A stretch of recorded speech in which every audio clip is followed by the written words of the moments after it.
दोस्तों, जो student IPS officer बनना चाहते हैं वे सिविल सर्विस एग्ज़ाम की तैयारी करते हैं। तो आईपीएस मतलब इंडियन पुलिस सर्विस से क्लास 1 रैंक की जॉब है। इसे पाना बहुत से स्टूडेंट का सपना होता है और वे इसी की तैयारी भी जी जान से करते हैं। तो आज हमारा टॉपिक है आईपीएस। आईपीएस कैसे बने, how to become an IPS.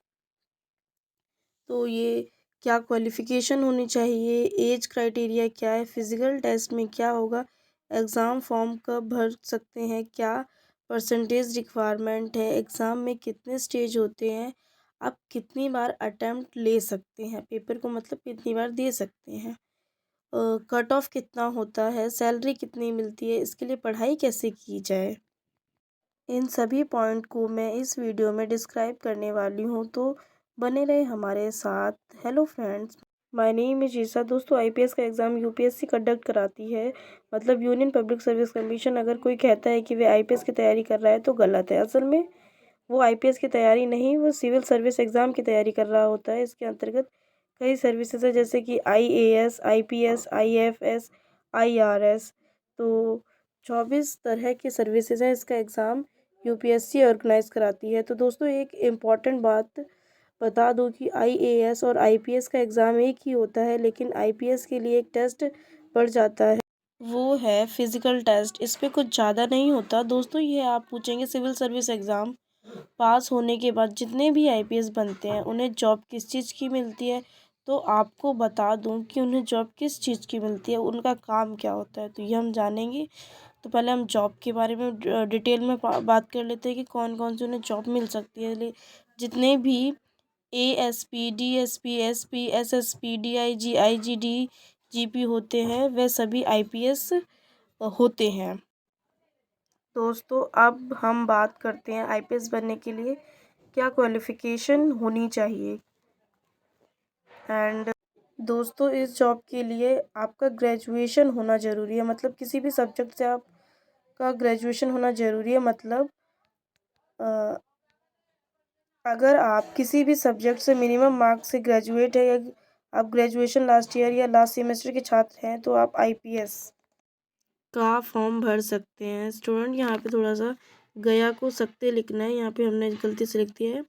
अगर आपने BA, BCom, BSc, BBA, BC, engineering, medical या कोई भी डिग्री कोर्स किया हो, तो आप सिविल सर्विस का एग्ज़ाम देने के लिए बिल्कुल एलिजिबल होते हैं। ध्यान रखिएगा, सब्जेक्ट के मामले में स्टूडेंट को काफ़ी कन्फ्यूज़न है। अगर आपको समझ नहीं आ रहा है तो आप जिस सब्जेक्ट से ग्रेजुएटेड हैं, आप हमें कमेंट कीजिएगा, हम आपके सवालों के जवाब देंगे। दोस्तों, एक बात ध्यान रखिए कि आईएएस या आईपीएस बनने के लिए कैंडिडेट को भारत का नागरिक होना चाहिए, सिटीज़न ऑफ इंडिया कंपलसरी है। लेकिन जितनी भी अदर सर्विस हैं, जैसे एडमिनिस्ट्रेटर के अंतर्गत जैसे आईएफएस, आईआरएस आदि के माइग्रेट हो सकते हैं, जैसे नेपाल, भूटान, पाकिस्तान के माइग्रेट हो सकते हैं। अब बात करते हैं एज क्राइटेरिया की। इसमें ज़्यादातर स्टूडेंट को काफ़ी कन्फ्यूज़न रहता है। सिविल सर्विस के फॉर्म में एज को लेकर जो क्राइटेरिया है, बात करते हैं एज क्राइटेरिया। जनरल के लिए 21-32 ईयर्स है, ओबीसी के लिए 21-35 ईयर्स है, SC/ST के लिए 21-37 ईयर्स है। एज क्राइटेरिया जम्मू और कश्मीर से है, तो जनरल के लिए 21-37 ईयर्स है। वहीं फिजिकल चैलेंज स्टूडेंट के लिए 10 साल छूट है और वे मैक्सिमम 42 ईयर्स तक फॉर्म भर सकते हैं। और जो विकलांग है, जैसे अंधा है, तो उनमें जनरल के लिए मैक्सिमम 37 ईयर्स। ओबीसी के लिए कितनी है वो जानते हैं। तो ओबीसी के लिए ज़रूरत है 38 और SC/ST के लिए 40 ईयर्स तक मैक्सिमम एज लिमिट है। ये एज लिमिट तैयारी करने वाले स्टूडेंट को पता होनी चाहिए, और वो पता कर ही लेते हैं। जब जिनका ये ड्रीम रहता है तो ऑब्वियसली उन्हें पता रहता है पहले से ही।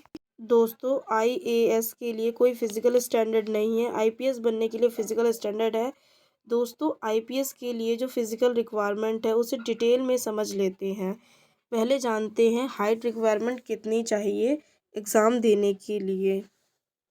तो पुरुष उम्मीदवार की लंबाई 165 सेंटीमीटर, महिला उम्मीदवार की लंबाई 150 सेंटीमीटर होनी चाहिए। SC/ST कैटेगरी के लिए पुरुष उम्मीदवार की लंबाई 160 सेंटीमीटर, महिला उम्मीदवार की 145 सेंटीमीटर होनी चाहिए। चेस्ट रिक्वायरमेंट क्या होती है, तो ये हम जानेंगे। चेस्ट रिक्वायरमेंट महिला और पुरुष की कितनी है, तो पुरुष उम्मीदवार की छाती कम से कम 84 सेंटीमीटर होनी चाहिए और महिला उम्मीदवार के लिए 79 सेंटीमीटर होनी चाहिए। और अब बात करते हैं आई साइट की। आई साइट की कितनी रिक्वायरमेंट है? कमज़ोर आँखों के लिए 1/12 या 6/9 डिस्टेंस विज़न होना चाहिए।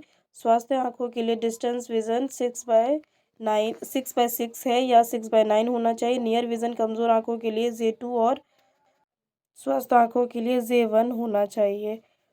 इतना तो आप समझ गए होंगे। अगर कहीं समझ नहीं आ रहा है तो कमेंट ज़रूर कीजिएगा। और अब जानते हैं हम civil service IAS IPS exam का फॉर्म कब निकलता है। दोस्तों, किसी भी एग्ज़ाम का फॉर्म कब निकलता है ये पता लगाना बहुत ही आसान है। अगर आप इसकी तैयारी करते हैं तो आपको पता चल जाता है। वैसे मैं आपको बता दूं कि 2022 का IAS और IPS का फॉर्म 2022 फरवरी में निकला था। इसके फॉर्म निकलने की संभावना ज़्यादातर फरवरी में ही रहती है। फॉर्म ऑनलाइन अप्लाई होता है। दोस्तों, आप फॉर्म में सोच समझ कर भरना, क्योंकि इसमें अटैम्प्ट कम होता है। अब जानते हैं सिविल सर्विस एग्ज़ाम मतलब IPS के एग्ज़ाम में अटैम्प्ट कितनी बार दे सकते हैं। दोस्तों, जो स्टूडेंट जनरल से बिलोंग करते हैं वे 6 अटैम्प्ट दे सकते हैं। जैसे जनरल के लिए 6 अटैम्प्ट हैं, OBC के लिए 9 अटैम्प्ट हैं, SC/ST एज लिमिट ख़त्म होने तक अटैम्प्ट दे सकते हैं। Jammu and Kashmir up to the age limit है। तो दोस्तों, एक बात और, यह अटैम्प्ट तभी काउंट होगा जब आप प्रीलिम्स एग्ज़ाम में बैठेंगे। अगर आप फॉर्म अप्लाई करने के बाद एग्ज़ाम नहीं देते हैं तो आपका अटैम्प्ट काउंट नहीं होगा, ये ध्यान रखिए। दोस्तों, अगर मैं सिलेक्शन की बात करूँ तो नंबर ऑफ़ सिलेक्शन हर साल लगभग 10 लाख छात्र फॉर्म अप्लाई करते हैं और प्रीलिम्स के एग्ज़ाम में 5 लाख पहुंचते हैं और क्वालिफाई करते हैं 15,000 के करीब। वहीं इंटरव्यू के लिए 2800 सिलेक्ट होते हैं, लगभग 800 के करीब। यह आंकड़ा बहुत कम है। दूसरे एग्ज़ाम में भी लगभग यही आंकड़ा रहता है। आप इन सभी बातों पर ध्यान मत दीजिएगा, क्योंकि आपको सोचना है कि सिर्फ आपको एक फ़िक्स चाहिए और ये आप क्वालिफाई कर जाए। अब बात करते हैं एग्ज़ाम पैटर्न की, कि एग्ज़ाम पैटर्न किस तरीके से रहने वाला है। तो फर्स्ट है हमारा प्रिलिमिनरी, सेकंड है मेंस, थर्ड है इंटरव्यू। अब इस चीज़ को हम कैसे कैसे क्लियर करेंगे वो जानेंगे।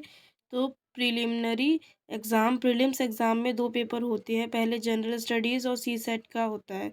दोनों पेपर 200-200 नंबर के होते हैं। दोनों पेपर में नंबर ऑफ़ क्वेश्चन अलग अलग होता है। पहले में 100 क्वेश्चन और दूसरे में 80 क्वेश्चन होते हैं। इस एग्ज़ाम में आप हिंदी या अंग्रेजी दोनों में से किसी एक लैंग्वेज में एग्ज़ाम दे सकते हैं। यह आप पर निर्भर करता है कि आप किस भाषा में कंफर्टेबल हैं। आप जानते हैं कि इस प्रीलिम्स एग्ज़ाम का सिलेबस क्या होगा। तो फर्स्ट पेपर में जनरल स्टडीज़ से सवाल पूछा जाता है। Current affairs, history, geography, constitution, economics, general issue, general science वगैरह से सवाल पूछे जाते हैं। इसके लिए आपको करंट अफेयर्स पर ज़्यादा जोर देना होगा। आपको हर रोज़ न्यूज़पेपर पढ़ना है, 2 या 3 घंटे डेली पढ़ना है। इससे आप द हिंदुस्तान टाइम्स पूरा पढ़ जाइए, हर रोज़ पढ़िए। और आपको जनरल इशू पे फोकस करना है। वर्ल्ड में क्या चल रहा है, इंडिया और अदर कंट्रीज़ के बारे में क्या डील हो रही है। आपको 8th 9th 10th 12th तक की बुक पढ़ लेनी है।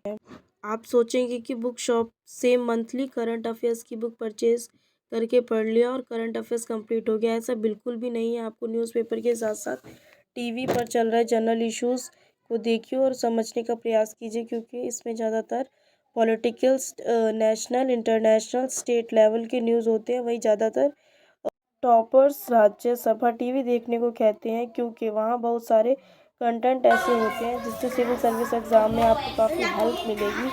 ये तो था फर्स्ट पेपर का सिलेबस। अब सवाल उठता है कि दूसरा पेपर में क्या होगा। यह पेपर CSET का होता है। तो उसका सिलेबस कैसे है, उसको देना कैसे, ये सारी डिटेल्स हम जानेंगे आगे। तो प्रिलिमिनरी एग्ज़ाम, तो हमारा जो दूसरा पेपर CSET का है, इसमें बैंक, SSC जैसे क्वेश्चन होते हैं, जैसे comprehension, logical reasoning, decision making आदि। अब सवाल उठता है कि आखिर पहला और दूसरे पेपर में क्या अंतर है, आपके लिए जानना बेहद ज़रूरी है। दूसरा पेपर यानी CSAT सिर्फ क्वालिफाइंग पेपर है। इसमें आपको 200 में से 66 लाने हैं। पहला पेपर आपका मेरिट बनता है जिससे आप मेंस एग्ज़ाम के लिए क्वालिफाई कर पाते हैं। दोस्तों, एग्ज़ाम में मल्टीपल चॉइस क्वेश्चन होते हैं। इसमें ऑप्शन होता है। ओके, यहाँ तक तो बातें हो गई प्रीलिम्स एग्ज़ाम के बारे में। दोस्तों, प्रीलिम्स एग्ज़ाम सिर्फ क्वालिफाइंग स्टेज होता है। यह एक प्रक्रिया है। सेकंड स्टेज में जानने का मतलब मेंस एग्ज़ाम में जाने का। मेरिट के लिए प्रीलिम्स का मार्क्स नहीं जुड़ता है। प्रीलिम्स कट ऑफ कितना रहता है पिछली बार, यानी प्रीलिम्स कट ऑफ 2022 में जनरल के लिए 200 में से 98 नंबर लाने वाला, तो OBC के लिए 96.66 नंबर लाने थे। वहीं SC को 84 नंबर और ST को 83.34 नंबर लाने थे। अब बात करते हैं मेंस एग्ज़ाम्स के बारे में कि मेंस एग्ज़ाम में क्या होता है, तो जानते हैं। मेंस एग्ज़ाम में 9 पेपर होते हैं। टोटल मार्क्स 1750 नंबर का होता है। 9 पेपर में से 7 पेपर पर ज़्यादा ध्यान देना है क्योंकि मेरिट तो बनाई जाती है, इन्हीं 7 पेपर से बनती है। इसके अलावा 2 पेपर क्वालिफाइंग होता है। इसके मार्क्स काउंट नहीं होते, लेकिन आपको 33% लाना पड़ता है। इसमें एक पेपर इंग्लिश का है, दूसरा लॉजिकल लैंग्वेज का होता है। मतलब दोनों ही लैंग्वेज के होते हैं। लोकल लैंग्वेज वही जो संविधान की सूची में दर्ज होगा। अब सवाल है कि मेंस एग्ज़ाम के पेपर का सब्जेक्ट क्या होता है।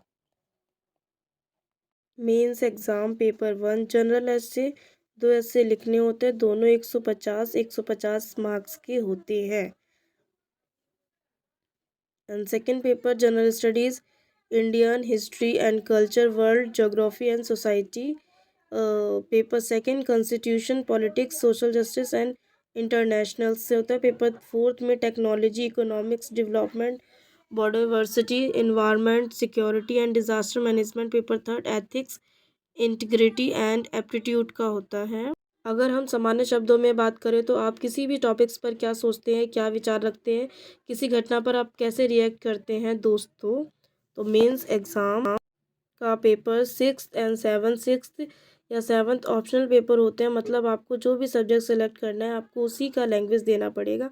यहाँ खास बात यह है कि इसमें 2 पेपर होते हैं जो कि 6 और 7 है।